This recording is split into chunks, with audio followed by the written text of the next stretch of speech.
মায়েরা মিথ্যে কথা বলে। ছোটবেলায় যখন খেতে চাইতাম না, বলতো ছেলে ধরারা দুষ্টু ছেলেদের ঝুলিতে পুরে নিয়ে যায়।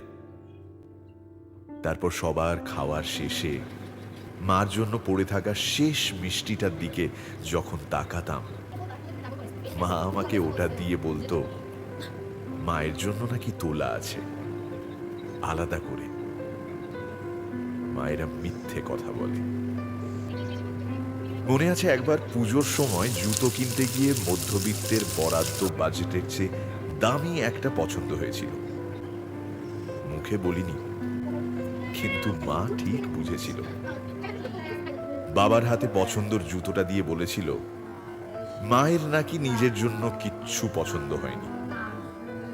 আমি কিন্তু বুঝেছিলাম মায়েরা সত্যিই মিথ্যে কথা বলে।